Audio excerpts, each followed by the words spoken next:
Okay, let's open in a word of prayer. Lord, we thank you for this day.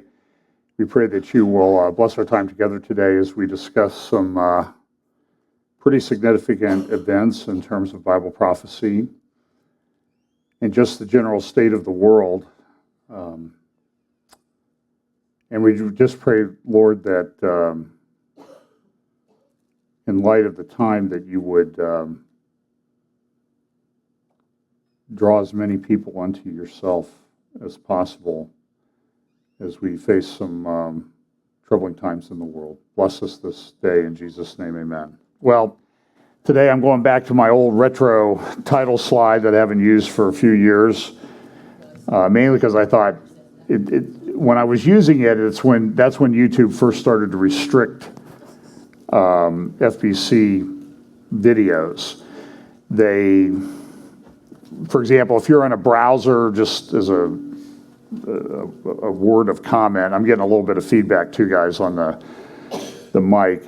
But in terms of the restricted mode, if you're on a browser and you've set it up so your kids, you want to protect your children, you won't be able to do a search and find our videos on YouTube because they're pretty much all put into restricted mode. I guess I'm not sure why. I see a lot of things on YouTube that are not in restricted mode, but it seems like church sermons and things like that, we got to protect people from that. So there are other platforms that we're working on, Vimeo, Remnant Truth Network, Blog Talk Radio does the audio, and then Rumble. And we'll be exploring other alternatives. But just remember, we're a very small church.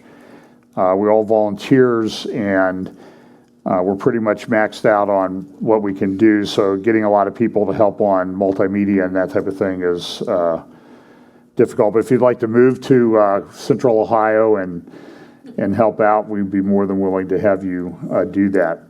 Also, I think they're still up. If you want to check out the talks that I and Eric Barger, Mike Gendron, and Isaac Gabazon gave for the Last Days Bible Conference, that was to have taken place the end of April and early May in Calgary, Canada. Calgary's where one of the pastors has been arrested and the church has been closed down. Alberta, the province of Alberta, seems to be pushing that. But in any event, if you can go to ldbc.ca, and they will have links to the videos. My two talks were Deplatforming Humanity, where I talked about the great revealing of the great setup, and then the very viral variants of the apostasy virus. I talked a little bit about the Enneagram and some of the other things going on in the church. And both of those are just barely scratching the surface. I did do an update midweek on the Middle East. I'm going to sort of replow some of that ground today. At the beginning of it, I got some grief from all my Weisenheimer friends that I said it would be a quick update, and they said it was an hour and 3 minutes. That's not quick. And I said, that's quick is relative to what it could have been if I had not cut it short. And so we talk about the convergence of events. Today, I'm pretty much going to focus on the Middle East, just because that's right at the forefront of everything. But I want to tell you that there are an enormous number of things that I have. This cultural Marxism and what they're doing and trying to teach to kids in the schools is just unbelievable. For example, there is a lady has a book out, Maya and Matthew. I don't know. I think it might be one person. I'm not sure. I sort of looked at the person's website and it was a bit odd, but it's called They, She, He, Me, Free to Be. She's also come up with a thing called the Gender Wheel. And it's this, so you can sit here and take a spin and see what your gender is going to be. So I'm going to talk more about that in another update, but that's just an example of what's going on. There's another thing that I have not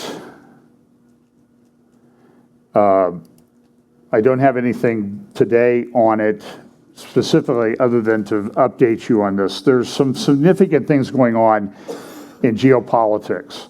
For example, in France, about a month ago, it was around April 21st, a blog called Valeurs, and I can't remember the other name of it, published a letter, an open letter from, I think it was 65 or 70 French officers in the military, in the French military, that were saying, listen, we have a major problem in France. We are going the wrong way.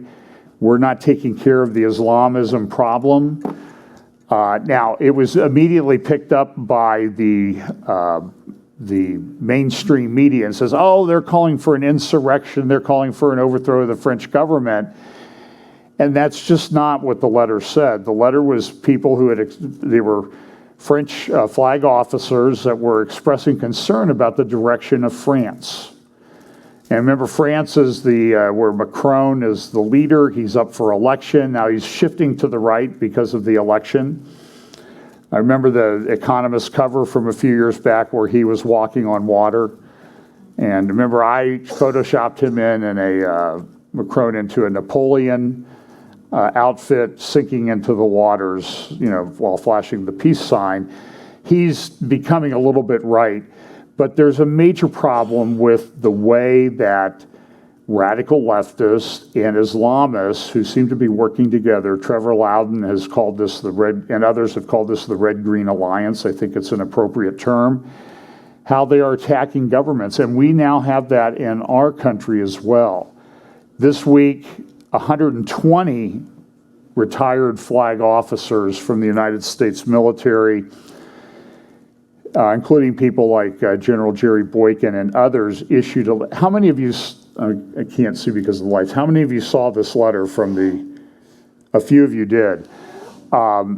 They wrote a letter, an open letter saying, we have major problems in our country. We cannot allow this H.R. 1, this Election Reform Act, to be enacted in the United States. It will essentially cause free elections to be over, that there are major problems with critical race theory and other things coming into the school and even the military academies. And really, I would give the best term I would use to describe it as a soft purge of conservatives from the military.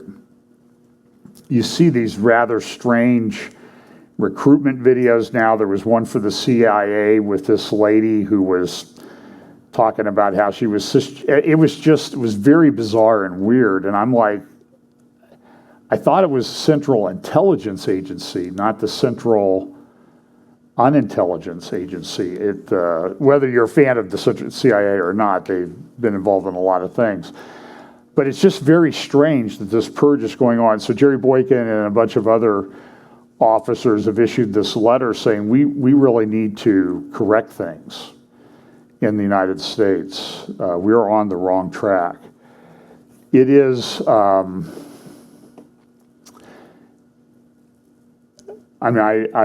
was watching some different news reports this week of parents, just the stuff they were reading.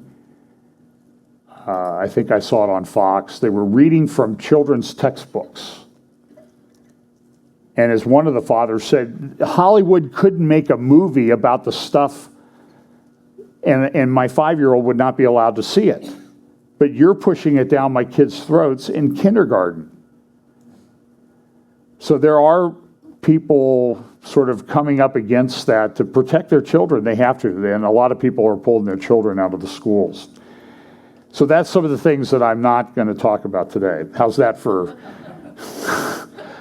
10 minutes of what I'm not going to talk about? So the rest of this will be as quick as possible. How about that?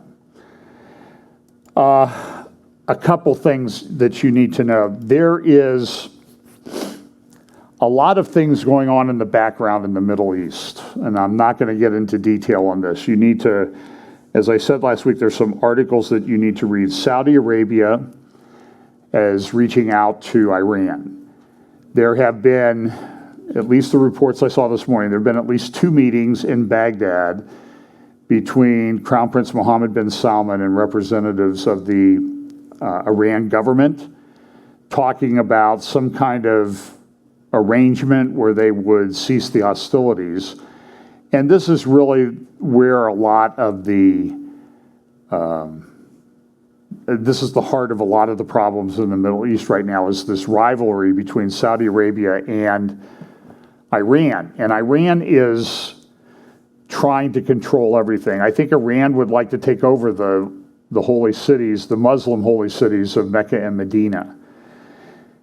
So there's this little dance going on right now between Iran and Saudi Arabia.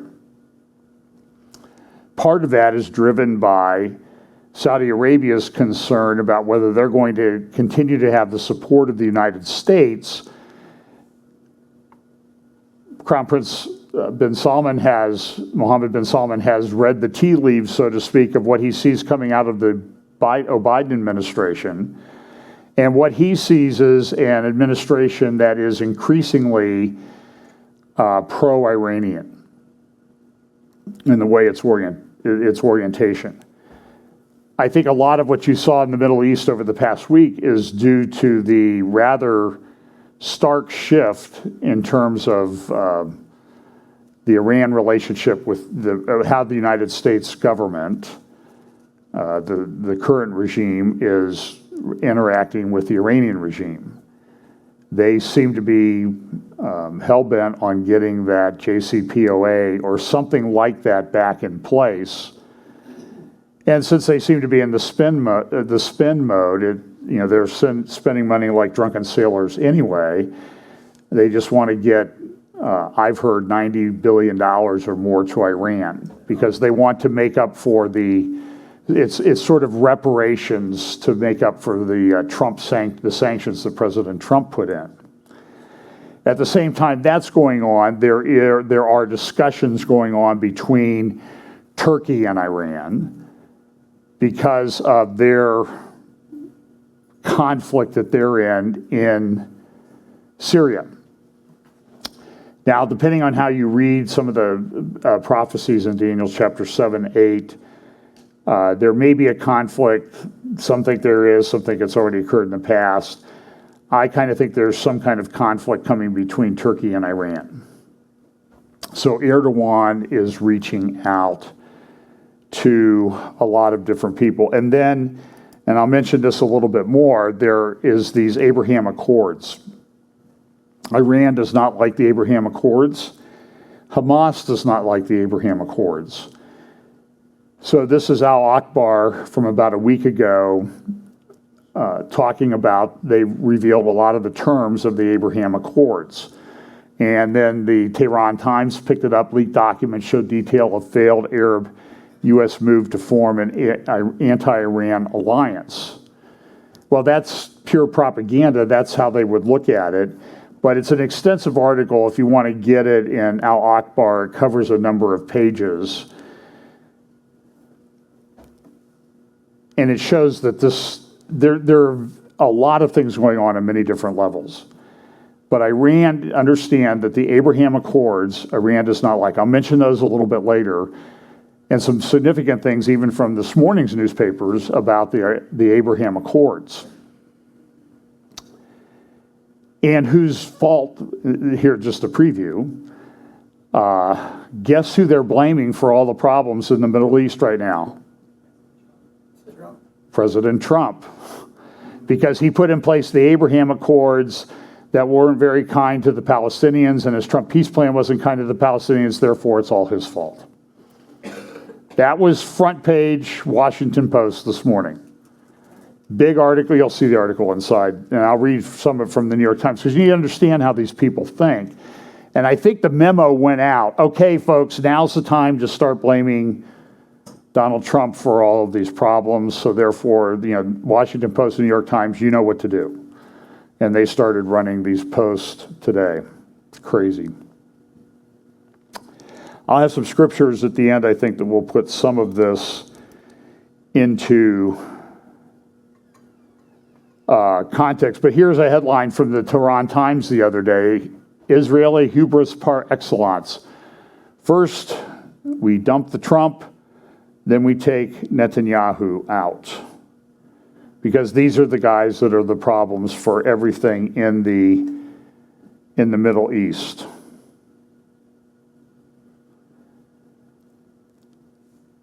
And there's a lot of introspection going on. For example, in the upper right-hand corner is an article from Jerusalem Post by Seth Fransman from about a week ago. Israel can't ignore the Gulf condemnation of violence that was going on at the Temple Mount.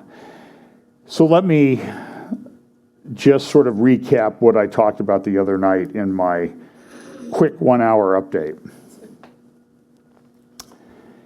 This is a headline from a Swiss newspaper in French, Le Temps, and what it said, Le Temps, and what it says is, in the cartoon there, it says, I believe it is a landlord dispute in Jerusalem that has gone wrong. Now, there is a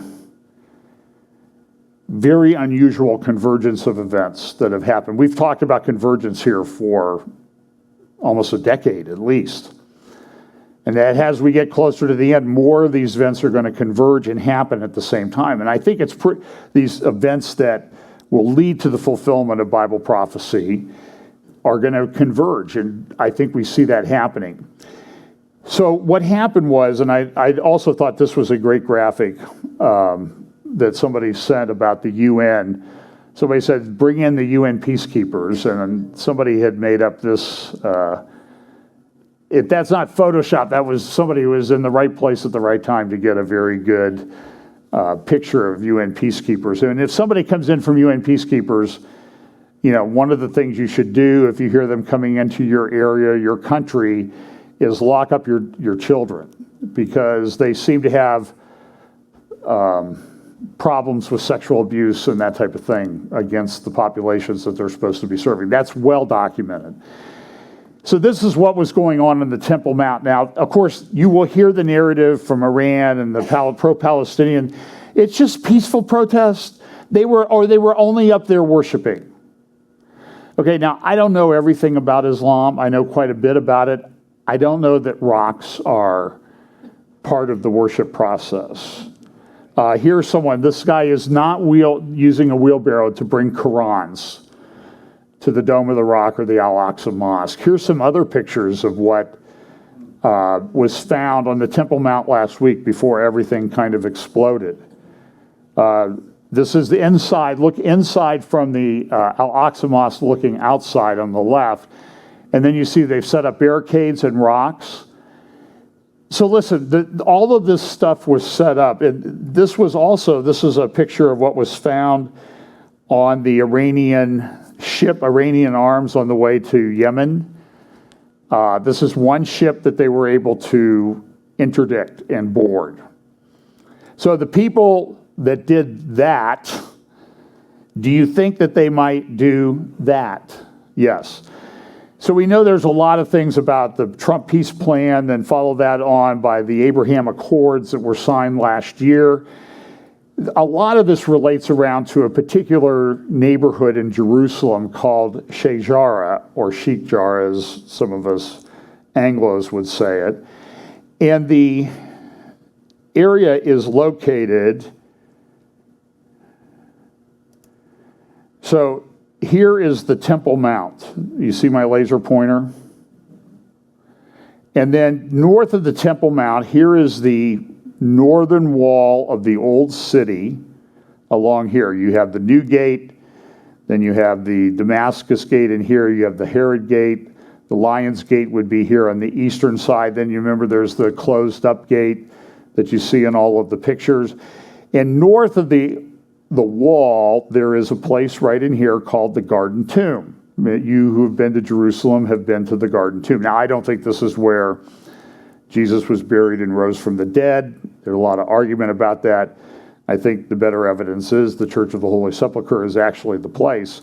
But north of there this is the area of Sheikh Jarrah, this neighborhood. And you need to understand a little bit about this neighborhood, and I'm getting bogged down in what I went through in detail on my midweek update. But in this area. There's a mosque. You see the minaret there on the right. And back in the last part of the 1800s, it was pretty much, as you can see, it was not very well populated. It was pretty sparsely populated. There was a mosque there. There's also a tomb of Simon the Just. But back in the late 1800s, Jewish people who lived there or who were coming back to the land of Israel from around the world as the beginning of even before the Zionist movement started, they were starting to come back. This is what the Bible prophesied would happen. I'll bring you back, initially in unbelief. This is what's been happening for over 100 years now. So they bought land in this area outside of the Temple Mount. And then they also bought property. So again, here is the old city. Here is Sheikh Jarrah. If you've been there, if you've been to the American Colony Hotel, that's built in the area where some Arabs and Jews lived. And they lived in these neighborhoods together. And then to the west in this neighborhood here, that's heavily Orthodox Jewish today. I mean, it's filled with Orthodox Jews. So if you drive along this highway here, at night, there's shops along here, you will see, it seems like thousands of Orthodox Jews. And they all wear black, and it's hard to see them at night, so you have to be very careful when you drive through there. But they're just out shopping, and everybody's got babies and children. I remember walking through the old city 4 years ago when we were there, and I was behind an Orthodox Jewish guy, and he had a stroller with 2 young children, and a baby and another young child. He had 2 other children hanging on his arms that couldn't be older than 3, and then a couple others hanging. He had about 6 children, and he's going through the old city trying to get the baby carriage up the steps there, talking on his cell phone. It was kind of, but that was not an unusual sight in Jerusalem. It's jarring. So what happened was that the Jewish owners of the property built homes between 1875 and the 1940s. Some of those homes were occupied by Jews, but they also leased them to Arabs under long-term lease agreements. But then there was a war in 1949, and that war resulted in an armistice line. And again, here is to give you an idea, this is the Temple Mount. So this would be the Sheikh Jarrah neighborhood. And this line here is the Jordanian line that goes down through the city. And then this blue line is everything to the west of the blue line is Israel. Everything else was given to Jordan in the 1949 armistice agreement. Well, that included what Jordan got. Well, not what Jordan got. What Jordan took in the war in 1948 against Israel's declaration of independence was they took this neighborhood and they took over the homes, and the people that were in the homes, Arabs, stopped paying rent to the Jewish owners. This is called, in any culture, if you're renting a home, you pay rent, or you pay your mortgage, or you buy the thing outright. But they stopped paying. From 1949 through 1967, no rent was paid. Also during that time was at the Temple Mount, at the Western Wall, sometimes called the Wailing Wall. This is what it looked like after the Six-Day War in 1967. The Jews had not been allowed to go there for almost 20 years by the religious, plural-minded Jordanian Hashemite kingdom. They kept them away from there. They used that area as a garbage dump. So you need to understand that all of this is connected. So what happened recently was that there was this property dispute worked its way through the courts, and the Israeli Supreme Court was ready to issue an eviction order within the last 10 days. Now, they eventually decided not to as things kind of exploded, but what happened was that Hamas and Iran and Turkey and all these people say, look, they're kicking Arabs out of their homes in Jerusalem.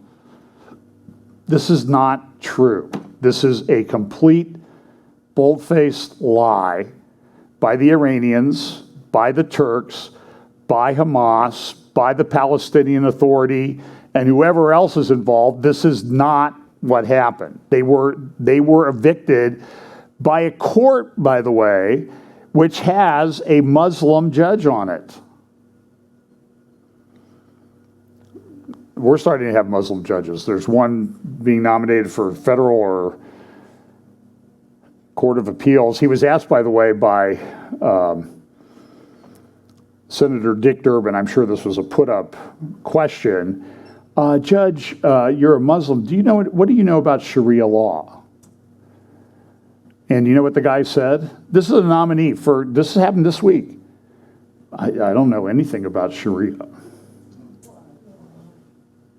Folks, I don't think it's almost like there's so much that they're throwing at everyone that they're overwhelming the system. It's sort of like what Hamas did with the rockets. If we shoot enough rockets, Iron Dome won't be able to knock them all down. It's the same thing that's happening in our culture and politics with all of this stuff that they're throwing at us. This woke, critical race theory, gender, all of this stuff. And now, they're a judge that says, well, I don't, Sharia, what is that? Does that have anything to do with Islam? And so it's hard to keep up, I guess is the point that I'm trying to make. So that, in connection with that, then there's also what they call the TikTok intifada. And I don't do TikTok because it's pretty tied to Chinese, but these short little videos that people put up that talk about, and so what happened was this TikTok intifada. Here's an example. This is a road near the old city of Jerusalem, and a guy comes in, and as he comes in, he's Jewish. It's clear he's Jewish. And they start throwing rocks at the car, so he backs up, and you can see they continue to throw rocks and that type of thing. And then he comes in, and he hits a guy, he runs up on the barricade. Oh, he's trying to run down Palestinians. And they pull, and then the police finally come, and you'll see a cop come in here in a second but you see him throwing rocks at this guy. And here's a picture. I think the policeman's about ready to show up. Then they kind of get out. Oh, there he is. And here's a picture of the guy with it just a rock. What's the big deal? It's a big rock. That's the big deal.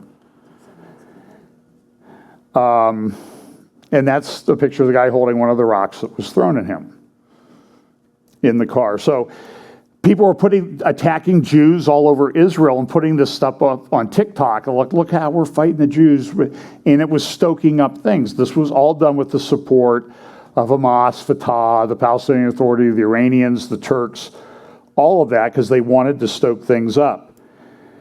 Then the other thing that happened was this celebration.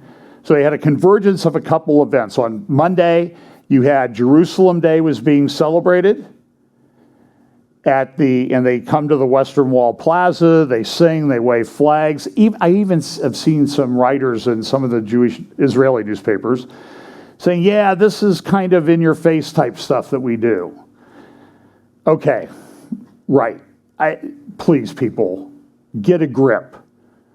These people are celebrating a great event that happened back in 1967, the reunification of the city of Jerusalem. So they're celebrating there below the Temple Mount in the Kotel, the Western Wall Plaza. And I've been there. I mean, when we were there in 2017, they had a stage set up, and there were probably 5 times as many people in that picture when we were there in May of 2017 as were there this week, because of there's still, the COVID restrictions and that sort of thing. But what happened, and this is what you're going to see, as they were celebrating, a fire started up on the Temple Mount. And this has spread like wildfire through the Muslim world. And this has inflamed them greatly about all these things that are going on. And I can assure you that this video will be shown from now till the Lord returns because of the optics. And I saw Christians running around saying, oh, Al-Aqsa Mosque is burning down. No, listen, we need to be very careful about things that we claim. So I kind of dug into it. Let me get mine.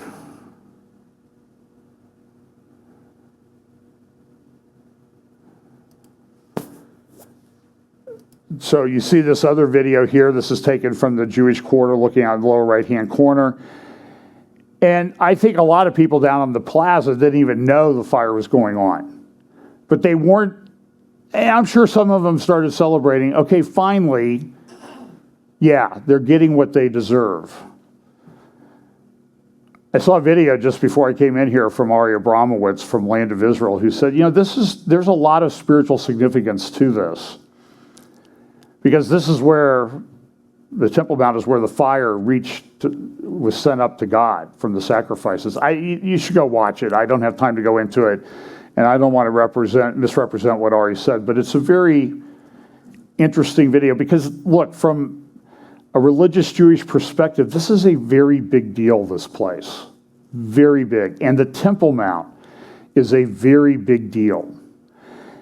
But what happened, unfortunately, is that this propaganda is now going to be out, and you're going to, like I said, you're going to see this video till the Lord returns. And I even saw some, I would call them religious, but not highly observant Jewish people saying the optics of this were terrible. And this is part of what led to the missile attacks from things. So while they're celebrating, though, what you see up top there on the Temple Mount, you see the flashes up there on the right, upper right by Al-Aqsa? Those are fireworks that are being shot by people on the roof of the Al-Aqsa Mosque towards Israeli police. They were having a riot, and the Israeli police were in there, and they were shooting stun guns and tear gas grenades and that type of thing to break up the riot. At the end, you'll see an interview from someone with CNN who acts like, well, there was just peaceful worshipers up there with piles of rocks all over them. She failed to mention that. Here's another closer view from there. You see the things coming off of the Al-Aqsa Mosque there on the right? Well, what happened was those caught not the Al-Aqsa Mosque on fire, they caught a tree on fire. And if you've been up there, you know that there are trees there between the arches that are along the top of the western wall and where the Al-Aqsa Mosque is. And it's probably 70 yards maybe. So here's a picture. You see there's the Al-Aqsa Mosque on the left, and there's the tree burning. Now, that's the front of the Al-Aqsa Mosque. So you go all the way, so that's probably 25 or 30 yards. And here is a video of what happened. And you can see it's one of those high, tall, cypress-type trees. So the guy will pan around to the right towards the Dome of the Rock, and then he'll come back to that. So when he pans to the right, he's looking at those arches that you kind of see right in here in the lower part of the video there. He goes by kind of quickly. Those are the top of the western wall, just so you know. So this, I think I did a pretty good job of documenting what had happened. In fact, I even pulled out some aerials of the Temple Mount. You see the western wall, you see the trees, you see Al-Aqsa Mosque there, the dome on the right, and then you see the Dome of the Rock, and you see those. So it's one of those trees, I think it's the last tree there, that caught on fire as they were firing things off the roof of the Al-Aqsa Mosque. You fire fireworks at a tree and it might catch on fire. It could have been a stun grenade. I don't know. Here's a little bit different. Move over to the left. There you see there's those trees again. So that's what happened. So it wasn't but the optics are, oh man, those Jews were burning down Al-Aqsa Mosque, and that's just terrible. So the result of that was that and just inflamed everything. So we had the end of Ramadan, we had Jerusalem Day on the same day. I don't know if that's happened. It's probably happened before, but it's not happened in this particular type of world that we live in right now, where everything is tense and heightened, and you had all the lockdowns. I think we can agree that it's been kind of a crazy world for the last year. In fact, I think I said this, I'm not trying to be a prophet, but I think I said sometime here in 2021 that at some point in 2021, people are going to long for the nice days of 2020. I think we're at that point. So that resulted in just thousands of rockets being launched out of Gaza towards across Jerusalem. There were about 7 rockets that hit Jerusalem. And this is a different order of magnitude than anything before. Here's a 1-minute summary from the IDF that sort of recapped what had happened in just 36 hours. There were sirens in Jerusalem. The rockets were going out. That was in the first 24 hours. There were about 500, 600 rockets. Now it's up to 3,000 rockets have been shot. They've hit homes. People have died. It's more than that. I think there's 8 civilians in Israel have been killed, including some Arabs, an Arab man and his daughter.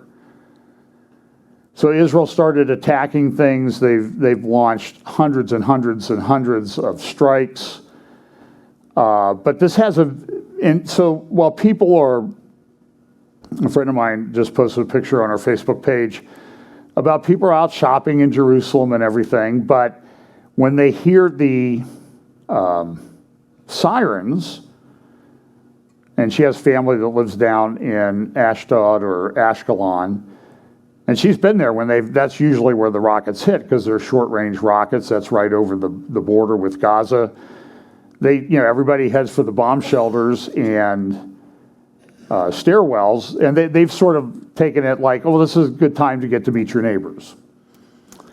Or, we'll fix popcorn to take with us to the bomb shelter in case we have to go to the bomb shelter. So they've been very sort of resolute about it. The images are stunning as you see these rockets being shot. You can see the explosions. This is Iron Dome taking out different rockets. And Iron Dome is an incredible piece of thing. Here's another video. This is from Tel Aviv, and you see the rockets coming in, and you'll see the explosions. Those are Iron Dome rockets taking out the rocket. Now, some rockets got through. What Iron Dome does is it picks up the rocket, it calculates it, it compares it to a map of occupied areas in Jerusalem, and schools and that sort of thing, shopping areas. And if it looks like the rocket's not going to land there, they don't shoot it down. But this was unusual that what Hamas did in Gaza was they shot,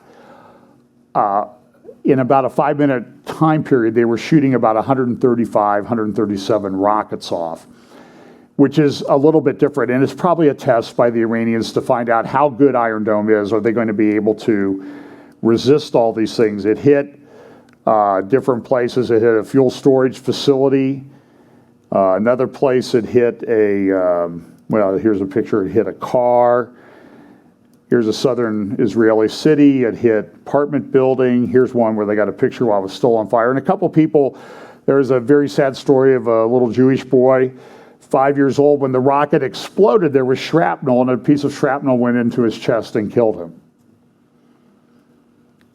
There was an attack, a rocket that hit the Trans-Israel pipeline. Remember we talked about that about a month ago, where it goes from Eilat up to Ashkelon, and that burned for a good while before they were able to put it out. Now, whether they tried to do it or not, it's only about, I think, 10 kilometers from the Gaza border where that pipeline is.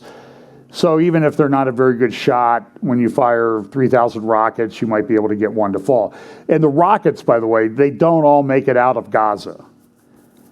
At least 10% or more of the rockets fall in Gaza, on people in Gaza. So Hamas shoots rockets that land on their own people, because this is what they do. Well, this was condemned all over the Arab world. This is Al-Quds newspaper on the left, the Palestinian newspaper in Jerusalem, Al-Gad from Jordan.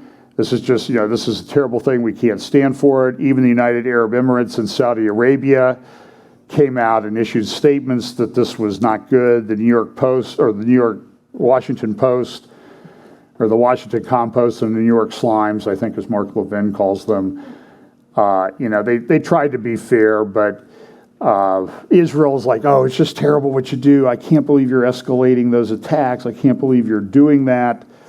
So people died. I think the death toll in Gaza is up over 80. So this is, in the context of the current world environment, this is a very big deal. And so it came at this time of convergence. Iran was stoking tensions. Hamas was stoking tensions. Now, Hamas is part of the Muslim Brotherhood. It's Sunni, but they get their funding from Iran. And there have been TV interviews and newspaper articles in the Iranian press talking about, this is what our funding is doing, our funding of the people from Hamas. What Israel did was they took out some major buildings in Gaza. And you'll see an interview with Colonel Kemp, from a former naval officer in the UK, who's talking about this. But they just, and what they did though was, Israel is very, very clever in the way they did this. They called the building and they said, we're going to knock the building down. You have 30 minutes or an hour to evacuate because Hamas is operating out of your building and we have to shut them down. So get out of there, save your life, run for your life. Now, the other thing that happened, is when they announced that, what is this the day and age of? The phone video taking. So what they did was, all these people evacuated, got away from the building, and then started videoing the collapse. And it's posted all over. So if you have Twitter or social media, particularly Twitter's been pretty good. It's just covered with all these videos. And they were taking a video of it because people want to, if it bleeds, it leads, the old saying. I was in LA once, I think I may have shared this before, getting gas in a not so very good neighborhood. This is where the Rodney King riots took place. I needed gas. I was close to the airport, so I stopped here. As I'm standing there pumping gas, all of a sudden, about 30 emergency vehicles, fire trucks, police, and everything come screaming up to the intersection there, including hook and ladder trucks, and nothing's over 2 stories, as far as my eye can see. And I'm thinking, I don't think this is going to go very well. But I was comforted by one thing. I didn't see anybody who was at the gas station or in the stores around there doing this. So I figured it was just some kind of a practice drill for the LA Police Department and Fire Department. Thank goodness. But so if you don't see people videoing something, then you have a good idea that it's not worth paying attention to. But everybody was videoing this stuff. And part of it was by design. It hit a a bus, and I can't remember if this is Tel Aviv or Holon.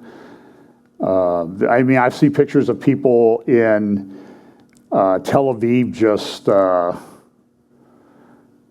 the ground in the middle of the street, even in Jerusalem, and it has a psychological impact. You're always wondering, what do I do? Can I go 4 blocks to the store? If I go 4 blocks away from home, will I know where to go when the sirens go off? And it has a real psychological impact on the whole population, even though the risk of getting hit by the rocket is pretty small. It's still a psychological effect. The other thing that's happened is that this is from Lod, in other cities which are mixed Israeli Jews and Arab populations, they are having riots all over the country and attacks. There have been some attacks on Arabs by Jewish people, and vice versa, even more so.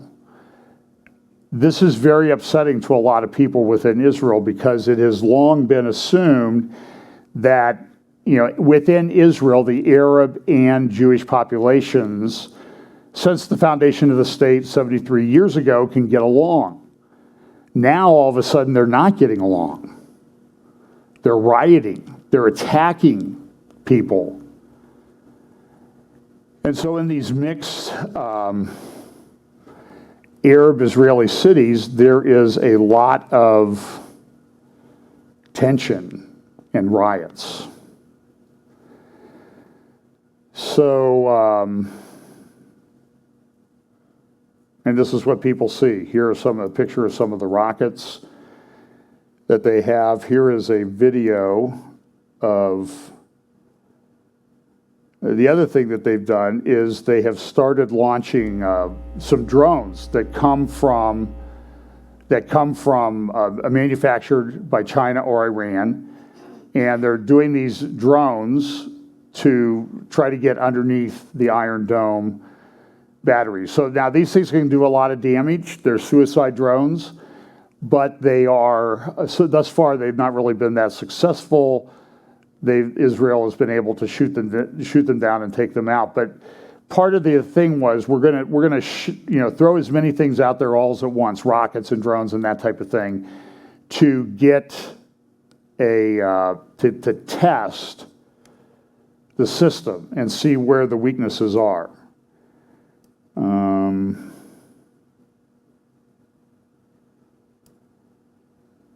Well, here's just a couple minutes of an interview with. There was an earlier interview on I-24 News with Danny Ayelin. If you want a good channel to watch, is Israel Channel 7. They do a pretty good job on the news. They also they have sort of like a round table each week with a few people.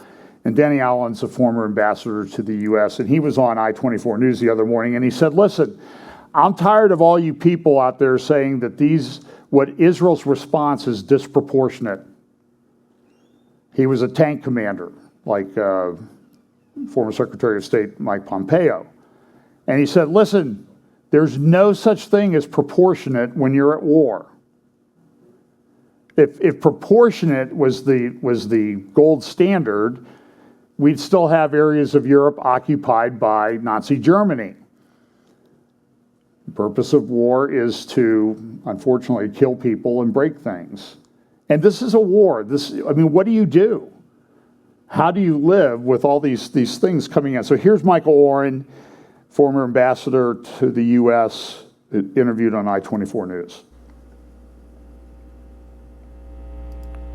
Do you get the sense Israel's government was caught off guard by Hamas's ability to strike so deep and so effective into Israel so far? No, not caught off guard in that way. I mean, the Hamas capabilities are no mystery to us. We know they can hit Jerusalem, they can hit our airport, they know that they can hit our cities with massive barrages, and we know that they will try to overwhelm the Iron Dome system. Okay, so that's not surprising that they launched these huge What was surprising was the timing. And clearly the government was unprepared for having the rockets strike in the Jerusalem area on the first day of fighting rather than the subsequent stages of the fighting. And that caught the government off guard. And the fact that the Iron Dome wasn't effectively deployed to prevent that initial barrage which in terms of its psychological benefit for Hamas was immense, and it garnered support not only among the Palestinians, but pretty much among the entire Muslim world, including among some of our newest friends in that world. Yeah. Dr. Neriel. So, and then this is back to that article that I showed you from the Swiss newspaper at first, is that it's essentially, it's European, Western European, and they're pro-Palestinian.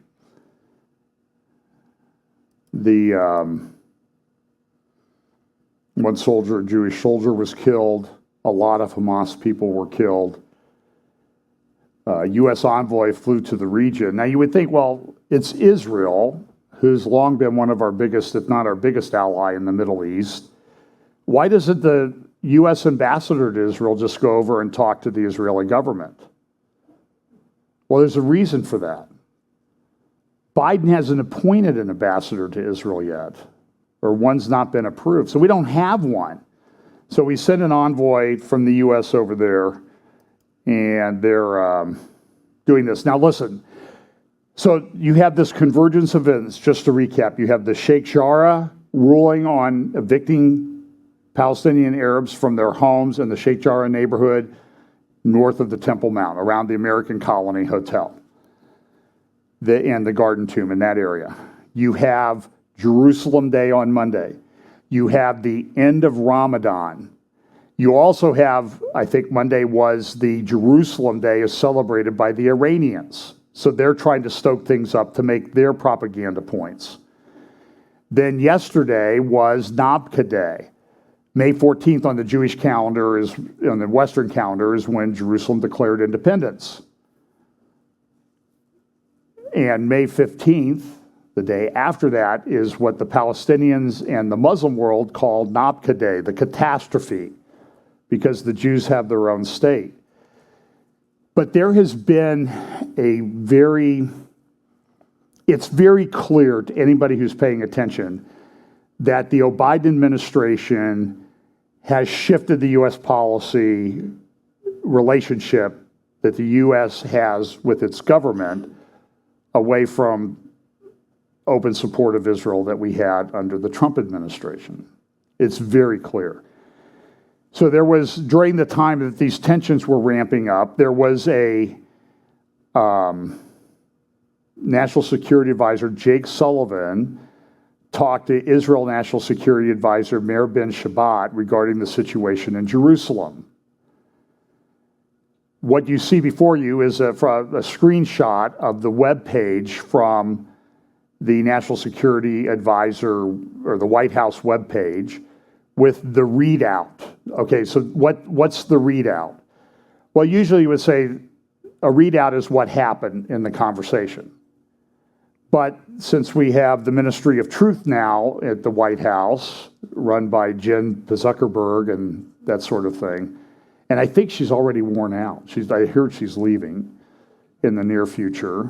It's hard to, what was that guy's name that used to be the press secretary in the second Obama administration? Josh. What was his? I used to call him just Joshing or something like that, because it was just sort of adding a syllable to his name, and because he was always lying, in the same way she is. She's like, we don't have any inflation in the United States except for food and gas and consumer items. The stuff people buy. That's the only thing where we have inflation at. It's shocking. But anyway, so the readout in the Biden administration is their version of what happened. So here it says national security, this is their version. Jake Sullivan spoke by phone today with Israeli National Security Advisor to express United States concerns about the situation in Jerusalem, including violent confrontations at the Haram al-Sharif Temple Mount during the last days of Ramadan. By the way, this map that I showed you from the armistice in 1949, okay, that, if you look at that closely, it will call the Temple Mount Haram al-Sharif. That's not what they call it today. As I've mentioned in the past, they now call Haram al-Sharif, they take the name of the mosque and they make it, the whole Temple Mount is Al-Quds. This is a propaganda tool that is being used by the people in charge. And as I've also noted, Mordecai Kadar and Muslim scholars say, there's no proof, this thing that this is where Muhammad went to ascend to heaven, at the mosque there on the Temple Mount, this is nonsense. It was a mosque in Saudi Arabia. And by the way, I think I've mentioned this. Do you know that you probably have heard that all mosques point towards Mecca, right? Because that you want to pray towards Mecca, towards the holiest place. There's a problem, though. All of the early mosques, including those in Syria and elsewhere, including the mosque on the temple. In fact, they don't call the whole Temple Mount Al-Quds. They call it Al-Aqsa, I'm sorry. The Al-Aqsa mosques do not point towards Mecca. Nobody ever talks about this. Jay Smith has done some videos on it. They point towards Petra. So that kind of calls into question the foundations of a certain religion. We won't go into that, but he also said this. Mr. Sullivan also reiterated the United States' serious concerns about the potential evictions of Palestinian families from their homes in the Sheikh Jarrah neighborhood. Now listen, this is highly irresponsible on the part of the Biden administration. There is a legal case. This case, by the way, has been going on for over 40 years. Listen, as a litigator, I'm telling you, if you have a client that's paying you and you have a case that's going on for 40 years, that's a legal career. I mean, that's like that. That's a great case to have. I mean, I had a case that went on effectively for 20 years. I had another one that went on for 11. And as long as you're getting paid, it's okay. But I just remember the one case I had 11 when I finally got to trial. The head of the company, he had been in high school when the case started. So it was, but anyway, I digress. So Israel has a different view on it. And essentially what the National Security Advisor for the State of Israel said was, butt out. Okay, stay out of the situation. So somebody said this is a picture of a good picture of the Biden at his desk working on this. Again, there were these things. You see these rocks in this holy mosque, and I think I even saw people walking around with their shoes on in there. I was in that mosque one time, and you had to take your shoes off to go in. So here's some of the things. You see the sword here on the left. It says the Battle of the Sword of Jerusalem, and they shot a rocket towards the airport down at Eilat. They show here the people lining up with the missile batteries. I think this is how they were able to launch 130 some rockets in a very short period of time. Iron Dome has done wonderfully, but some have gotten through. This is going to happen. The concern is, they've done 3,000 rockets in 4 days. But what happens when Hezbollah starts shooting off their rocket volleys, and they can do 5,000 in a day? So this is a big deal. But if you remember, Israel's done fantastic. Here's a great picture of, you see the rockets coming out of Gaza and the Iron Dome rockets going up. That may be a composite picture, but nevertheless, it's a good picture of what's happening. Here's another one that shows that. Here is an Arab editorial cartoon. And you see how they think about it. So there's devastation all through Gaza. This is where a building used to stand. They're knocking down these tall buildings.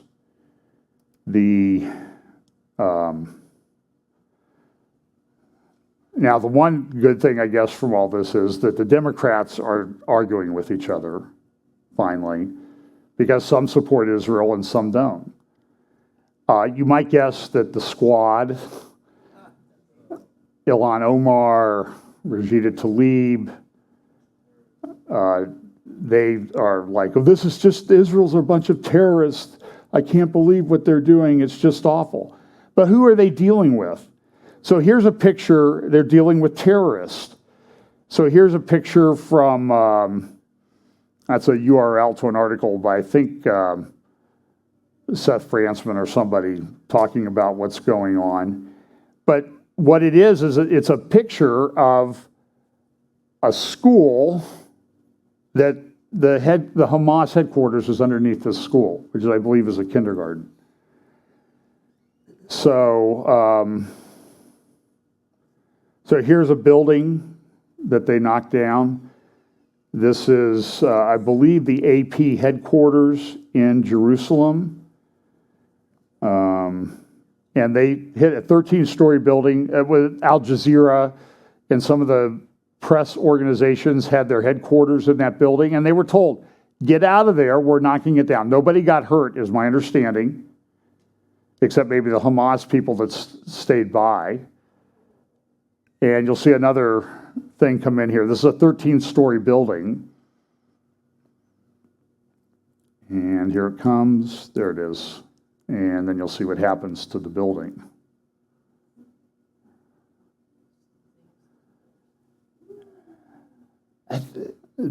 So what does that tell you? It appears that they have engineering plans for all these buildings to know where to hit to drop them. Now there was a bit of controversy. On, I don't remember what day it was. What day is this? May 13th, 5:22 p.m. So that would have been Thursday evening in Israel. The IDF released this tweet. IDF air and ground troops are currently attacking the Gaza Strip. So all the newspapers ran with this. Man, look at what they're doing. The Washington Post picked it up. Here's Israel troops have entered the Gaza Strip as conflict with Palestine escalates. That was 6:44 p.m. on May 13th. So within an hour, Washington Post, or about an hour, Washington Post is running with it. Look at what they're doing. They had massed troops on the border. They had tanks. They had armaments. They called up 7,000 or 9,000 reservists, took them to the Gaza border, and were moving towards the Gaza border, but they never went in. And so now there's this controversy. This is the Washington Post yesterday. Israel strikes Hamas tunnels in Gaza, and then the article up there on the right, questions remain after IDF changes story on ground forces in Gaza. Because what happened was the IDF had another plan. This was sort of what you would call a brilliant move. They said, we're going in because they had a purpose. You know, here's a question. This is from Yaakov Katz. I think he's the editor of Jerusalem Post today. Did the IDF deceive the media in an attack on the Hamas Metro? What's the Hamas Metro? Well, the Hamas Metro, and you can see the pictures here on the right of they had massed the troops on the border, but then they started bombing the metro. That's an underground tunnel system, because what happened was all the Hamas people, now there's some question as to whether they started shooting too quickly, Israel, but they attacked all of these underground tunnels where all these arms are stored, and it's literally miles of tunnels that have been built. They didn't use the concrete to build hospitals. They used or a subway system. They did it to build terror tunnels so they could attack Israel, because what happens is they'll put the missiles down there, it'll open up. Well, when they kind of came out, Israel was then able to identify all the tunnels and entrances, and they went through and attacked them and destroyed a lot of them. There were other buildings were attacked. Here's a kindergarten and a tunnel entrance. This is a Hamas installation on the right next to a beach hotel. here's a little animation of how Israel, this is how they put together this animation about the terror tunnels. This is where this is based on actual things that are there. And so what they did was they sent their precision-guided missiles in, bunker buster bombs, and they took out a lot of these tunnels, destroyed them, and trapped. Nobody knows how many people were taken out in the operation. These are terrorists. These are people that shoot rockets into civilian areas. Here's a picture this is a street in Gaza on the left, and this shows these are where these bunker buster bombs, they drill into the earth. Picture on the right is some of the attacks that are taking place. And it goes all the way down the street there, so it's like taking out the New York City subway with these bombs. Ingenious. So Colonel Kemp was interviewed on Sky News, I think this morning or yesterday, and this was his view of what Israel did in this sort of clearly deceptive thing that they did. Tell us about that, because that was quite a strategic move where they tricked Hamas into reacting a certain way, and they used the media to achieve that. Take us through that. It was an incredible operation. In my long and not so august military career, I don't think I've ever known of such an extraordinary surprise attack triggered by deception, a very, very deliberate deception operation. And effectively what the Israelis did is that they massed tanks, artillery and infantry on the border with Gaza and gave every indication they were going in. The tank engines were noisy, there was dust being picked up. The world media picked that up, and Hamas, of course, picked it up as well. And it was then thought there was going to be an immediate invasion of Gaza. And of course, hundreds of Hamas terrorists then went into this, what's called a metro tunnel network, an underground tunnel network they've dug since 2014, which contains weapons, contains command and control facilities and shelter for the terrorists. They went down into there, and immediately they were inside. The IDF then attacked those tunnels with 160 aircraft, which dropped JDAM bunker buster bombs and destroyed large parts of the tunnels. And then when some of the terrorists came out, they then got hit as well from the air. So it was I think, as you said, a strategic victory really for Israel, which will probably prove to be a turning point in this conflict and really hit Hamas with an absolute body blow. And so this is part of the psychology of war, the indiscriminate missile launches into Israeli cities causes psychological things, and Israel just returned the favor, so to speak. Somebody accused me of not being balanced. I called my thing Israel Under Siege the other day, and somebody said, "You're not being very balanced in your view of this, John." So, that's fine, okay? So here I'm balanced. I think Hamas did a great psychological thing in the war, and Israel did a great psychological thing in the war. How's that? Is that good balance for you? Listen, these are terrorists. If a missile hit near the White House, what do you think we would do?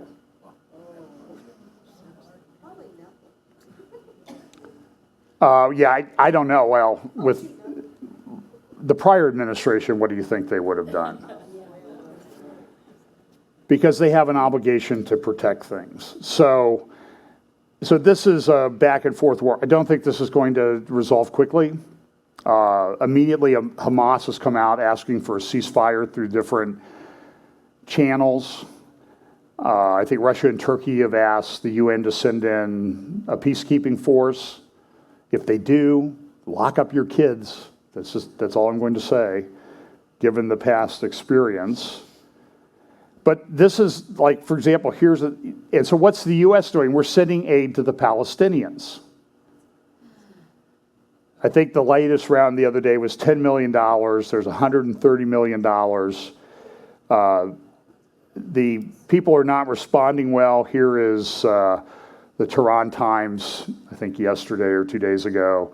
War on Gaza reveals Saudi Emirati bromance with Israel. So because they're using all this stuff for propaganda, and an Ayatollah Khomeini came out, we're beating them, we're winning, we're doing everything great. And here, I thought this was a very good article in the Times of Israel this morning by Haviv Rediger. And I'll just read a little bit about this. It says, it's been 7 days now into the latest rocket war with Hamas, and the organization has spent the better part of 6 of them quietly, evasively begging for a ceasefire. That's not because the organization has cowed. The opposite. It has already achieved its main strategic goal in the fighting to sideline Fatah and become the preeminent power within the Palestinian national movement. This is true. Abbas saw Hamas rising, and he canceled the elections. Now they've attacked Israel because of what happened on the Temple Mount. So Hamas is way up there now with the Palestinian people. And that's why Abbas canceled the elections. And I don't think Israel wants Hamas to be running the Palestinian Authority. So they didn't really care that the elections got canceled. So anyway, Hamas appears to believe Israel would seek a quick de-escalation. It was wrong. Israeli political and military leaders could not afford to grant Hamas the quiet it had gambled on. There are many reasons for that, from Israeli public opinion shocked by the rocket barrages of Monday evening to the belief among Israeli planners rooted in the past decade of relative quiet that Hamas can be deterred for years at a time if each round of fighting causes enough damage to the organization. When was the last time Operation, was it Protective Edge or Cast Lead? 2014, 7 years ago. So Hamas has been, I mean, there's the usual little rocket barrages here and now, but nothing like this. And it would be very difficult to go in on a ground invasion. This is very densely, one of the most densely populated places on the planet. Narrow passageways, tunnels, apartments. It would be very, from a personnel, from losing soldiers, it would be very, very bad. Hamas appears to believe Israel would quickly seek a quick de-escalation. It was wrong. Israeli political and military leaders could not afford to grant Hamas the quiet it had gambled on. There are many reasons for that, from Israeli public opinion shocked by the rocket barrages of Monday evening to the belief among Israeli planners rooted in the past decade of relative quiet that Hamas can be, I already read that, I'm sorry. But there's another reason, a more fundamental one that has only been tangentially mentioned in the coverage of the fighting, an Israeli calculation that reaches far beyond Gaza's border. Here's the money part. The Middle East is watching closely as the events unfold in Gaza. Some of the keenest of those observers, Israel knows, are enemies far more dangerous than Hamas. On Israel's northern border, Iran-armed Hezbollah sits on a stockpile of rockets and missiles buried in South Lebanon's towns and villages that dwarfs Hamas' arsenal by an order of magnitude, a strategic threat bolstered by never-ending supplies of even deadlier missiles from Tehran. And they're also developing the ability in Gaza and in Lebanon to manufacture the missiles, rocket fuel, and that type of thing on site in these tunnels. There is a deep link between the Gaza operation and the Lebanese front, a link that has existed between the two theaters since at least the summer of 2006, when a Hamas cross-border attack on IDF soldiers escalated into an Israeli operation into southern Gaza city of Khan Yunis. 2 weeks later, with Israeli forces still operating in Gaza, Hezbollah launched its own deadly attack on an Israeli military patrol on the northern border. So understand, 2006, they're doing all this stuff down in Gaza, and then up north, Hezbollah starts attacking, and now Israel's got to do this, and it took them 36 days. Back in 2014, I forget how many days the operation lasted, 6 days, 2 weeks. They have done more damage in Gaza in a few days than they did in that entire operation back in 2014. Well, was that the Lebanon one, was 51 days? 2014 Gaza. Okay, Gaza was 51 days, you're right. I stand corrected. And the damage that was done then was pretty severe. They've already done that. They've surpassed that by an order of magnitude. The second Lebanon war then was in 2006. I think that was a 36-day incursion into southern Lebanon. They did a lot of damage. Remember, I played you the Israeli Air Force head from a couple years ago at the Netanya conference or Nahariya conference, where he said, listen, if we have to go into Lebanon, it's going to be shock and awe like you've never seen before. You're seeing a glimpse of that now in Gaza as to what they're preparing for to do to Hezbollah. And there's been some incursions across the border. They've already killed one person who did that. Both sides have spent the last 15 years upgrading their capabilities, and that hard-won deterrence may be fading. Hamas miscalculated the Israeli response to its initial rocket fire, in part because it did not realize the Israeli response would be geared to ensuring Hezbollah doesn't make the same miscalculation. When 3 rockets were fired from Lebanon on Thursday, landing in the sea, Hezbollah rushed to assure Lebanese media that it had not fired them, yet the rockets, apparently fired by a Palestinian group, were a potent reminder of the threat. Some Israeli analysts suggested that no Palestinian faction in Lebanon would have launched those rockets without the approval of Hezbollah.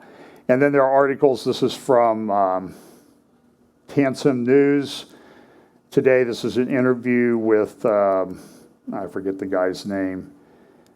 I thought I had a better quote. Essentially, he says, listen, Hezbollah has your back here in southern Lebanon. We're going to support you just because Iran supports us here. Iran supports everybody in Gaza. So that mask is off. It's clear that Iran is funding all of these operations. Here's a little graphic from on the right, they're taking out some of the homes of the terrorists. And on the left, they're the ones that they know they've gotten so far in the Hamas leadership. There's also these are young men marching through a Jordanian checkpoint because they want to come join the fight. This is all kind of a big deal. What the tweet says is the human advance in Jordan is now bypassing the security men and heading towards the border with erased Palestine. And this is, I think there's sound on this one. So let me back it up and I'll start it again. And this is an Israeli security checkpoint near Ramallah.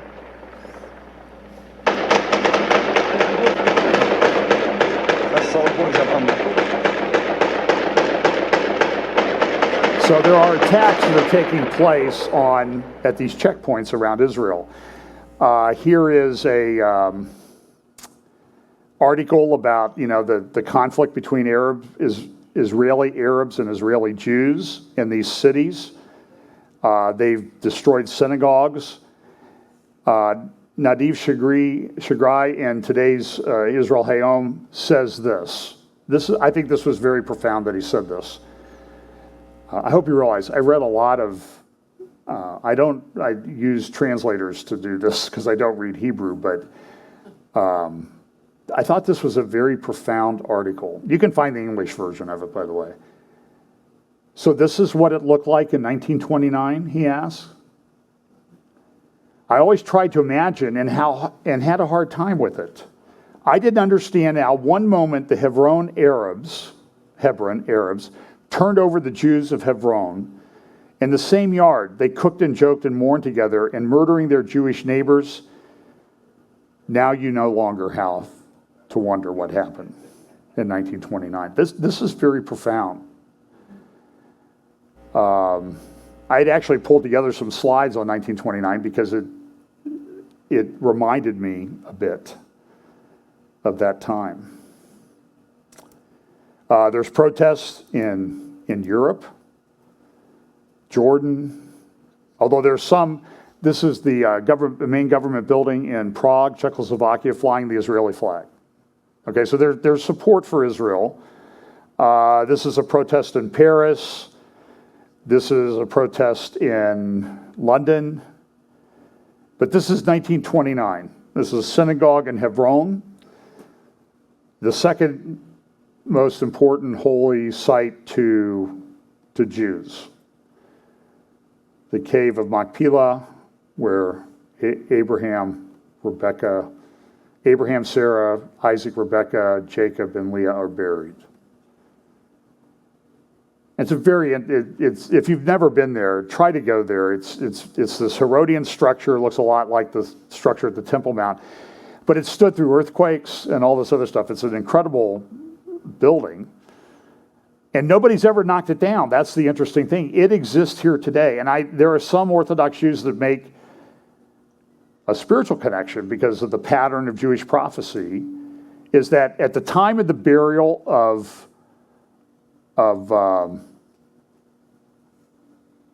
Isaac,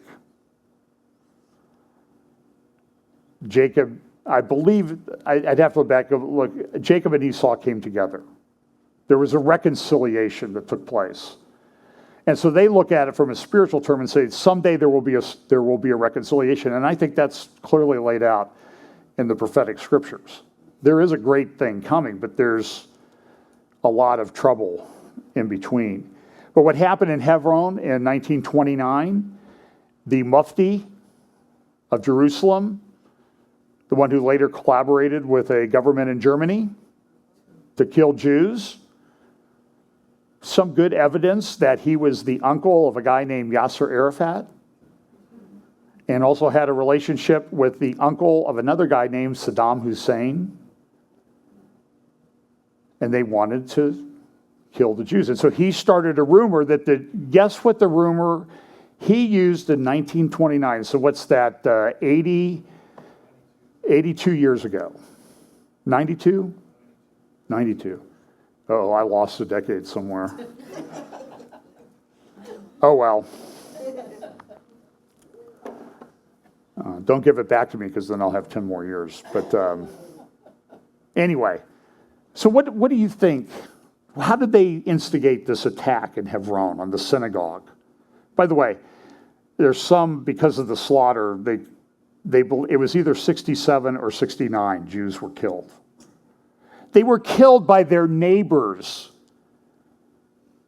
It would be like the people across the next, where you have them over for the neighborhood barbecue, and then they're incited to kill you. What incited them in 1929? Is it any way related to what the incitement was this year, this week? The pictures of the mosque burning and the Jews apparently celebrating it, they're coming to destroy Al-Aqsa and take over Al-Aqsa. They're coming back to take over the Temple Mount. The same thing that worked in 1929 is still working into the modern day and age that we have. I want you to understand that it's connected, and this does play into prophecy and that type of thing. Here's what, look at what Ayatollah, the Imam Khomeini, put up. An open wound on the body of the Islamic nation. And look what he uses. A menorah.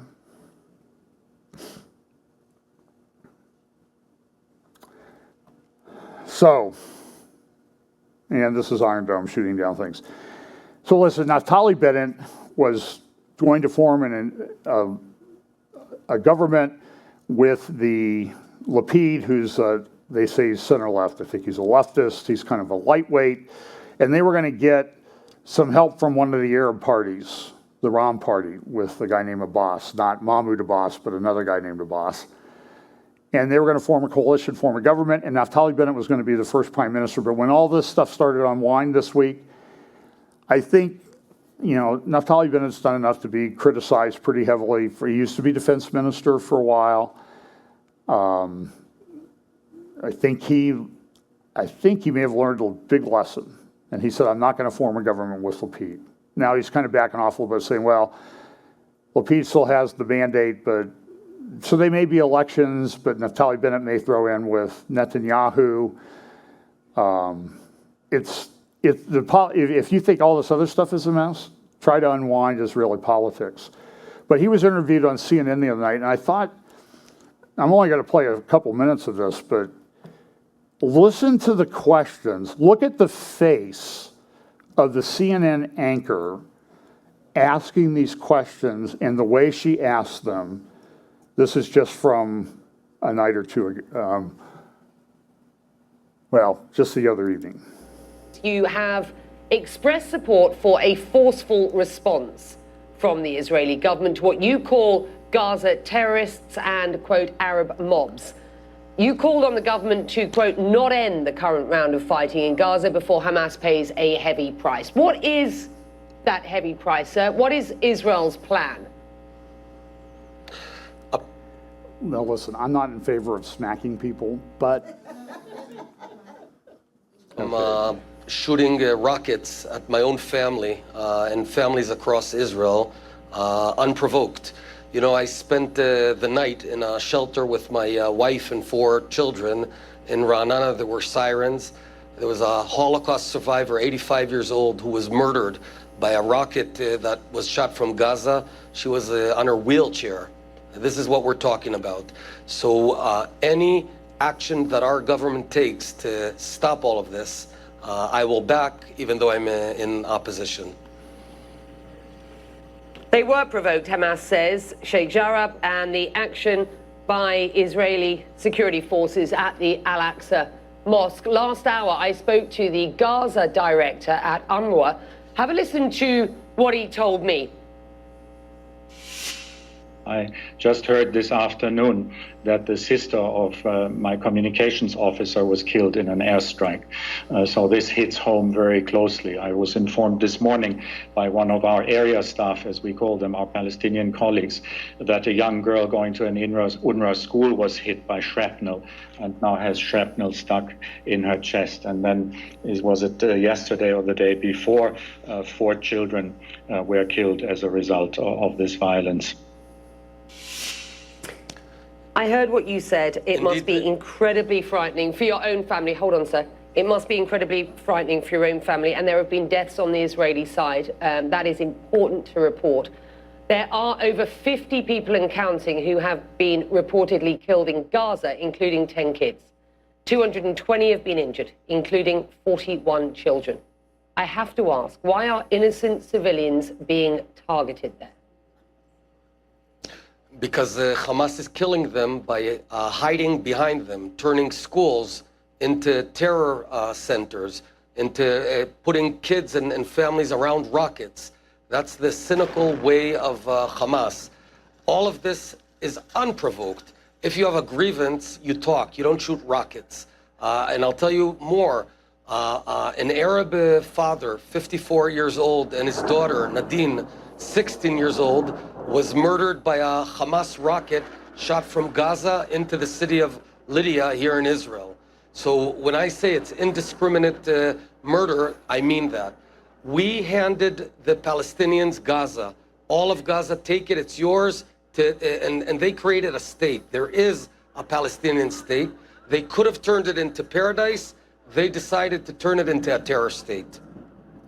Sir, the UN has called on Israel to, quote, respect international humanitarian law, which stipulates airstrikes should only be directed at military objectives. How can any strikes on Gaza, which is such a densely populated area, be targeted at military sites only? It doesn't suggest that Israel is respecting international law, or that perhaps, will you admit that these airstrikes have been indiscriminate? Absolutely not. Perhaps you suggest that we just lay back, let them shoot rockets at us, not shoot back, because they're hiding the rockets behind women and children. Would you do that, Becky? If your family was under fire, would you suggest that your government not defend you because they're hiding the guns and rockets behind civilians? Israel does hold all the cards in Jerusalem, Naftali Bennett, yet the city has never been more divided. Where does this end, sir? Actually, the city has been way more divided. When it was under Arab rule, Jews were forbidden to go to the Wailing Wall. While it's under Israeli rule, and it'll continue to be under Israeli rule, any Muslim, any Christian, any Jew can enjoy the freedom of religion. So actually, it's been way more divided. Now it's united. Let's get to the yes, question. Where there does are this end? tensions. Where does this end, is the question. Oh, it ends very simply. The moment they decide that they don't want to annihilate us, this all ends. That's all. You know, not many of your viewers understand the reality that we're surrounded by folks who explicitly say they want to kill all the Jews. It's a very strange feeling. So, you know, when I go to work, I've got 4 kids, my wife, they want to kill us. We don't. Can you believe that? I mean, you know, look, I think she's drunk. No, she's not. She is brainwashed. Listen, this is CNN. This is CNN. So listen, if you give me like 10 more minutes, I know I didn't promise this one would be quick. Other than quick is relative to 5 hours. So I guess it's still quick.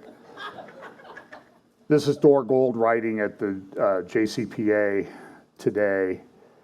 I know this is this article about Mansour Abbas, the Abraham effect. So what this article at the JCPA, Jerusalem Center for Public Affairs, says is, listen, you know, this is April 21st, this article was written, I think.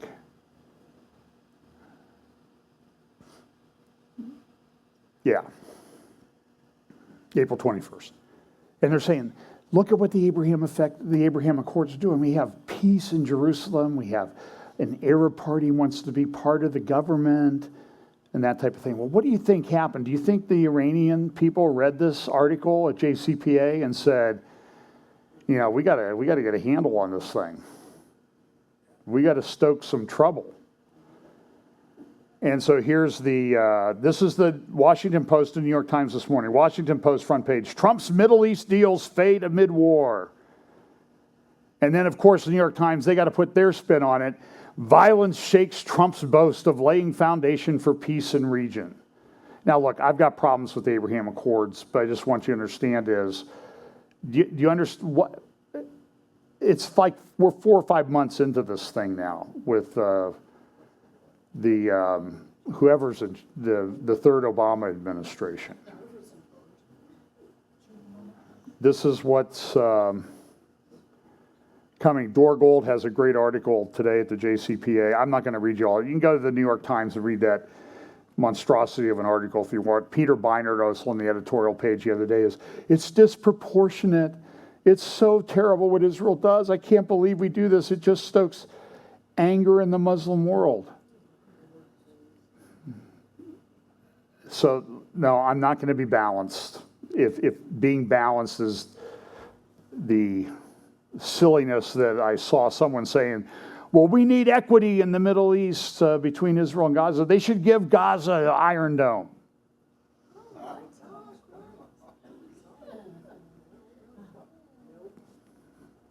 I saw that this week.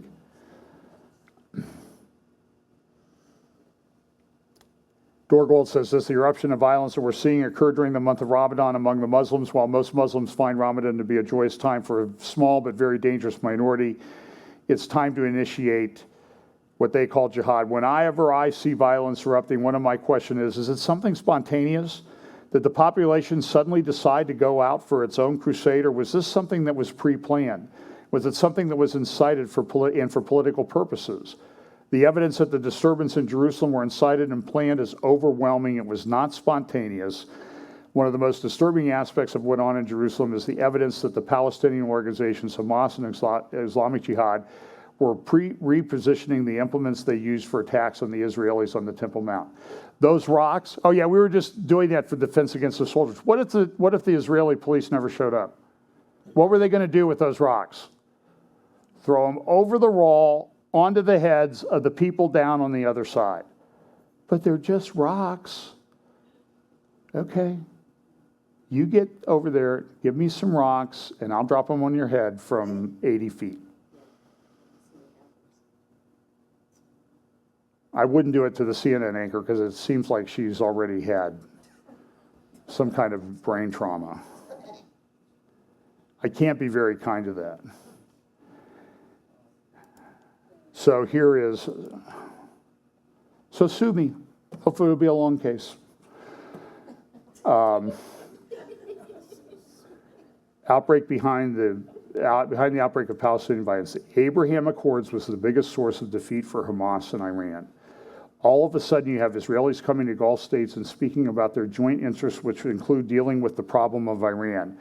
That was something which Iran wants to see rolled back and defeated. I believe they set as a goal themselves to break the Abraham Accords. Now listen, I am no fan of Tony Blair.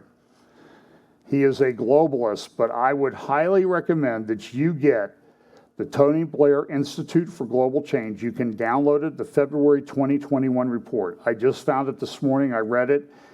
It's actually pretty good. The View from Tehran, Iran's Militia Doctrine. It's a very good analysis of how Iran operates. And it talks about how Iran has these militias that they've funded all the way from Tehran to the Mediterranean. This is how they want to take things over. And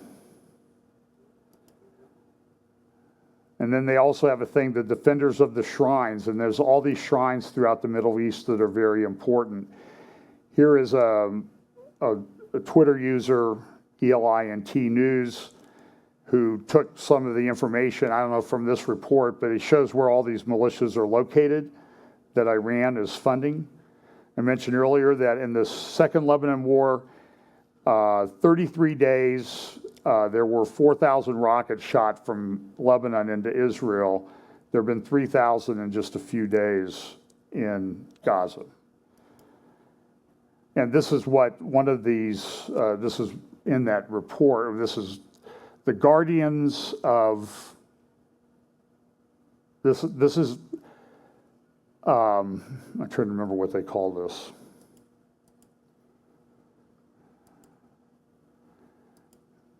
And I forgot to put it in my notes. But this is from an Iranian Hezbollah source. This is how they view their function in the world. Militias without borders or something like that is what they call it. See how that, look at that. They have them all over the world. Colombia, Ecuador, I'm sure none of them are coming in this. What's the driving age in Central America? Is it like 4? That these kids can drive themselves to the border? These 4-year-olds? I'm being facetious. And they look at the command structure of the Iranian Revolutionary Guard. We know this. Here's a quick, I shouldn't use the word quick anymore. I'm just going to play a minute or two. This is a Center for Security Policy did a webinar. David Wormser and Caroline Glick were 2 of the featured participants. David Wormser was interviewed on Secure Freedom Radio the other day. You should go listen to that interview. And then here's just a minute or 2 of Caroline talking about her view of what's going on in Israel. Could you give us your perspective of what's going on, the situation on the ground? Thanks so much again, Fred, and to all of our viewers who are tuning in for, I think, what is going to be a very important hour. And it's important because the war that's unfolding right now between Israel and Hamas, and really between Israel and its Arab citizens who are waging an insurrection against the country, is really a shift in what's been our reality in Israel for many years. And first of all, what we see is a vast upgrade in Hamas's military capabilities, its technological capabilities over what they were in 2014, the last time they opened a war against Israel. And I think it was in 2018, Ismail Sarsour, the head of their armed forces or their terror forces, said that today we have the capacity to launch in 5 minutes the entire number of missiles that we launched against Israel in 2014. And I think that they've proven that. They have already in the space of just a few days launched about 2,000 rockets against Israel. They're capable of reaching about 80% of Israeli territory. They've sent millions of Israelis to bomb shelters. They've killed 7 Israelis as a result of their attacks. They were able to get through the fortifications of bomb shelters and killed a 6-year-old boy who's being held by his mother. She was critically wounded. So this is a different order of this is a different dimension. This is an order of magnitude than we've seen in the past. So Hamas definitely has that going. We get in a second what Israel has also done, because our abilities are formidable, and they were proven, I think, in a really extraordinary way last night. But the other aspect of this war that's so earth-shattering for Israelis is the lead role, really the dominant role that Israel's Arab citizens are playing in the violence. There's no word other than pogrom to really characterize the kind of violence that Arab Israelis have been undertaking against their Jewish neighbors in mixed Arab-Jewish cities throughout the country, whether it's in central Israel, in the cities of Ramleh and Lod, in northern Israel, in the cities of Haifa and Akko, in southern Israel, in the Negev, and in the city of Beersheba, in Jerusalem, of course. Arabs have simply been trying to lynch. They've been burning, lynched Jews, burning Jewish property, synagogues going up in flames, something that people haven't seen except for, in footage from pogroms in Germany in the Nazi period and in Eastern Europe. And this is happening in central Israel. Cars are being burned, torched by the dozens, as if we were in suburbs of Paris. And all of these things are happening now to police stations, and they haven't really happened in the past. We had a burst of. Well, you can get the whole thing at the Center for Security Policy. Here's her article in Friday's Israel Home. I have this and just one other comment. I need to get rid of that word. For the past 75 years, she says, Israelis across the political spectrum have passively accepted Arab-Jew hatred. The left believe Jews earned the Arabs' hatred by defeating them in successive wars. To appease their hate, the left has pushed policies that restrain public expressions of Jewish pride, like the flag celebration, and holds Arabs to lower standards than they hold Jews, forgiving their anti-Semitism while condemning rare expressions of Jewish anti-Arab racism with all the passion and urgency they can muster. And there have been things that Israeli Jews have done wrong in this thing. The Israeli right has also taken the Arab Jew hatred for granted. Its members have argued that the way to diffuse or mitigate the hatred is to integrate Arab citizens into all walks of public life, never asking that they first accept the legitimacy of the state of Israel. The time has come to end this state of affairs. The Israeli-Arab pogroms of 2021, together with the Western left's adoption of narratives legitimizing Arab-Jew hatred, give Israel no option of continuing to pretend away or excuse this reality. Just as anti-Semitism was the central animating ideology of Nazism, so it is the central ideology of the Arab war against the Jewish state.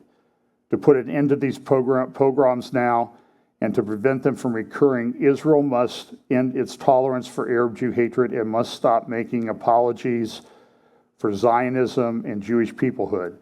Israel must assert its national rights to all areas of this country without apology. It must do so consistently. Israel's future and the possibility that coexistence between Jews and Arabs will ever be restored depend on our willingness to forthrightly demand that Arab Israelis abandon their hatred of this country. Maybe she should be prime minister.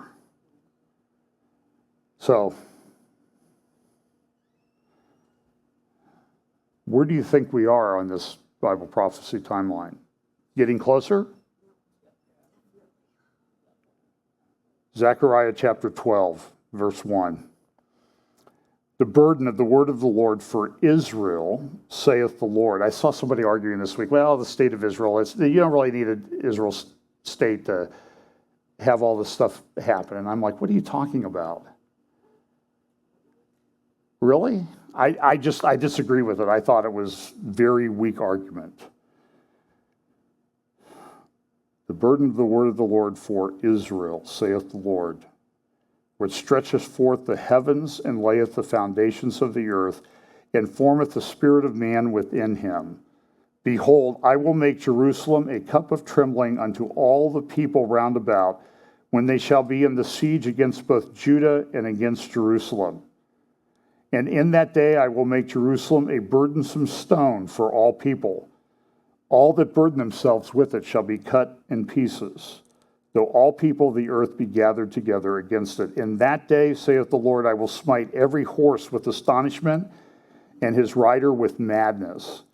And I will open mine eyes upon the house of Judah, and will smite every horse of the people with blindness.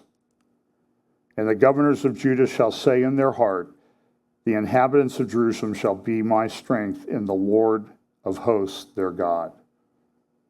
In that day I will make the governors of Judah like a hearth of fire among the wood, and like a torch of fire in a sheaf. And they shall devour the people round about. On the right hand and on the left, and Jerusalem shall be inhabited again in her own place, even in Jerusalem. The Lord shall also save the tents of Judah first, so that the glory of the house of David and the glory of the inhabitants of Jerusalem do not magnify themselves against Judah. We know there's a prophecy in Isaiah chapter 17 about the word of the Lord against Damascus. And I kind of think that what it says in Zechariah 9 is related to Isaiah 17, the destruction of Damascus. The burden of the word of the Lord, Zechariah chapter 9, verse 1, the burden of the word of the Lord in the land of Hadrach, and Damascus shall be the rest thereof. And when the eyes of man, as of all the tribes of Israel, shall be toward the Lord. Verse 4, behold, the Lord will cast her out, and he will smite her power in the sea, and she shall be devoured with fighters. It's talking about Tyrus and Zidon. And then this, Ashkelon shall see it in fear. Gaza also shall see it and be very sorrowful. And Ekron for her expectation shall be ashamed, and the king shall perish from Gaza, and Ashkelon shall not be inhabited. You can read the whole chapter. I think I don't think we're there, but I think we're moving there. I said this last Sunday. Where do you think we are on this thing? The way things are moving. And each week I feel like I'm